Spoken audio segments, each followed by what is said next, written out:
Good morning to all of you. My name is Priyesh Gupta. I am your biology mentor. Today we will discuss now class 10 first chapter life process. Okay? Life process की बात करते हैं. Sorry.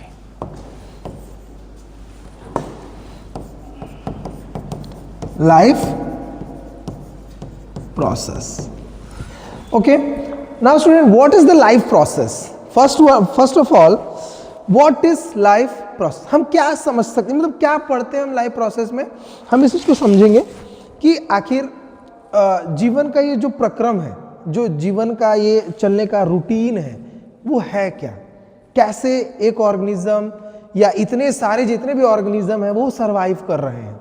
ठीक है, तो इसी चीज को हम यहाँ पे आज डील करेंगे. तो लाइफ प्रोसेस में ना बच्चों, इसमें बस एक बेसिक सी बात हमको याद रखनी है कि सर लाइफ प्रोसेस जो होता है मोस्टली 5 to 6 इंग्रेडिएंट पे सर्वाइवल है. ठीक है, कौन कौन से ऐसे इंग्रेडिएंट्स हैं इसमें?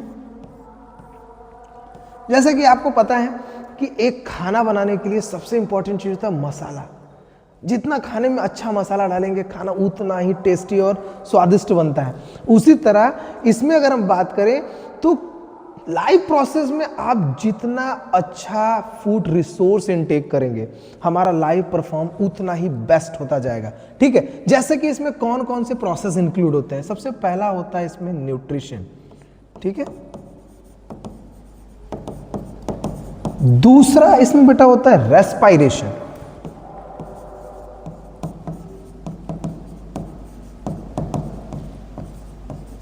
तीसरा अगर बात करें तो सर्कुलेशन.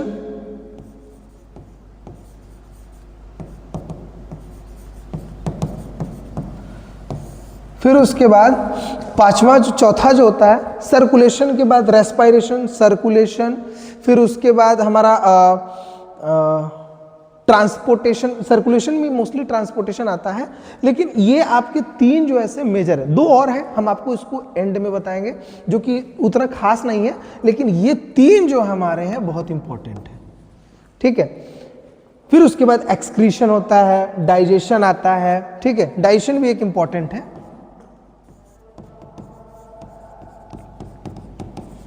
डाइजेशन, फिर उसके बाद ये इतने मोस्टली चार ये जो प्रोसेस होते हैं बहुत इंपॉर्टेंट होता है. अब सबसे पहली बात न्यूट्रिशन. न्यूट्रिशन क्या है? देखिए, हम सभी लोग इस धरती पर सरवाइव कर रहे हैं. ठीक है, और धरती पर सरवाइव करने के लिए हमें एक मेन रिसोर्स चाहिए जिसके द्वारा हमारी बॉडी इस अर्थ पर सरवाइव करे.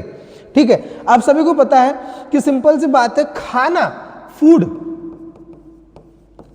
फूड एक ऐसा इंग्रेडिएंट है जो कि हमें एनर्जी प्रोवाइड कराता है. किस लिए, क्यों हमें एनर्जी की जरूरत क्यों पड़ती है? एक क्वेश्चन है, मान लेते हैं अगर इसमें इस तरह से कहा जाए कि why we will intake a food, क्यों हम इनटेक करते हैं फूड को? तो सिंपल सी बात है, फूड इनटेक इसलिए करते हैं क्योंकि फूड के द्वारा हमें एनर्जी मिलती है और वही एनर्जी हमें हमारे रूटीनल वर्क को करने में हेल्पफुल होती है. ठीक है, जैसे कि अगर आप बात करें कि बहुत सारे फूड, जैसे हमारे तीन मेन फूड इंग्रेडिएंट है जिसमें है प्रोटीन, कार्बोहाइड्रेट और फैट. ये तीन ऐसे मेन इंग्रेडिएंट हैं जो कि हमें हेल्दी और उसके बाद न्यूट्रिशनाइज रखते हैं. ठीक है, न्यूट्रिशनाइज रखते हैं, न्यूट्रिएंट पूरी तरीके से कंडक्ट कराते हैं, पूरी तरीके से न्यूट्रिएंट को इनटेक कराते हैं हमारी बॉडी में. इसी प्रोसेस को हम न्यूट्रिशन बोलते हैं. ठीक है, यानी कि न्यूट्रिशन क्या है? The intakement of food resources and they form a particular energy and it is a responsible for a surviving our body. So that is nutrition. अब न्यूट्रिशन, रेस्पायरेशन क्या होता है? अब आपको पता है हमने खाना तो खा लिया, अब खाना का ब्रेक डाउन ही नहीं होगा तो कैसे एनर्जी मिलेगा? ठीक है, बहुत सारे बच्चों का सवाल होता है, सर हम बहुत ज्यादा खाना खाते हैं, दिन भर में 5-5 बार खाना खाते हैं, 6-6 बार खाना खाते हैं, फिर भी हम पतले के पतले रह जाते हैं. क्यों भाई, ऐसा क्यों होता है? सर आप कह रहे हैं कि न्यूट्रिशन सबसे इंपॉर्टेंट है, न्यूट्रिशन के बिना कुछ नहीं हो सकता।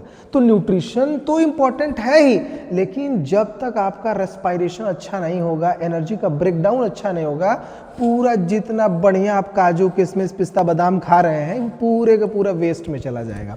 ठीक है, तो respiration is a secondary important thing for a digestion your food ingredient. ठीक है, अब कैसे? क्योंकि आपको पता है हमारे बॉडी में दो तरह के रेस्पिरेशन होते हैं, एक डाइजेशन होता है, सॉरी, दो तरह के एनर्जी का ब्रेकडाउन दो जगह होता है। ठीक है, पहला डाइजेशन में, ठीक है, जो कि ऑर्गन लेवल पर होता है, दूसरा सेल लेवल पर डाइजेशन होता है जो कि सेल के अंदर होता है।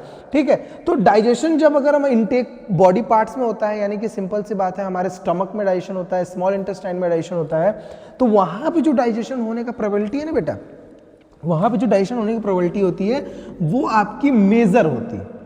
ठीक है, वो ऑर्गन लेवल पर मेजर डाइजेशन होता है, जिसमें कि carbohydrate, protein, fat, mineral, vitamin, ये सभी क्या होते हैं, एक बेसिक पार्ट में टूट जाते हैं।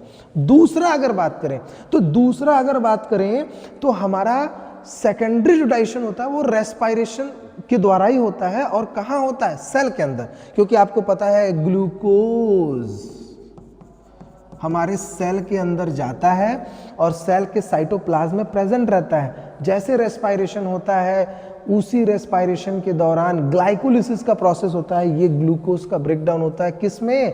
पायरुवेट में टूट जाता है। ठीक है, अब ये पायरुवेट में तो टूट गया, पायरुवेट क्या करेगा? फर्दर ये एनर्जी को कंडक्ट करेगा। अब आप बताइए, रेस्पिरेशन आपका अच्छा नहीं होगा, ये ग्लूकोज जो इतना ले लिया आपने, प्रोटीन जो ले लिया, फैट ले लिया, विटामिन ले लिया, मिनरल ले लिया, सब कुछ सेल के अंदर भरा पड़ा है, लेकिन रेस्पिरेशन ही नहीं हुआ। रेस्पिरेशन का प्रोसेस ही बहुत ही ज्यादा वीक है, बहुत ही स्लो है। रेस्पिरेशन पर्टिकुलर परफॉर्म नहीं कर रहा है सेल के अंदर। जितने भी ऑक्सीजन लेवल है सेल के अंदर पूरी तरीके से कंडक्ट नहीं हो पाएगा, तो सिंपल सी बात क्या होगा? वही फूड इंग्रेडिएंट वेस्ट के फॉर्म में बॉडी से रिमूव हो जाएगा। ठीक है, तो सबसे पहले ये दो ऐसी चीजें हैं जो कि हमारे बॉडी को क्या करती है? एक तरीके से मेंटेनेबल बनाती है। ठीक, सर्कुलेशन क्या होता है बेटा? सर्कुलेशन की अगर बात करें तो इसमें जो ऑर्गन या ऑर्गेनल्स होते हैं वो होते हैं ब्लड। ठीक है, ब्लड, इसका हम डिटेल वीडियो आगे बनाएंगे। फिलहाल आप इसमें शॉर्ट में समझिए कि ब्लड है क्या। ब्लड बेटा वो होता है जो कि हमारे पूरी बॉडी में सर्कुलेट होता रहता है। ठीक है, एक रेड रंग का लिक्विड फॉर्म में एक मटेरियल होता है। ठीक है, जिसमें दो तीन टाइप के सेल्स मिले होते हैं, जैसा कि आप क्लास 9 में पढ़ चुके हैं कि सर कनेक्टिव टिश्यू में ब्लड भी आता है। ठीक है, ब्लड भी क्या होता है? कनेक्टिव टिश्यू में आता है।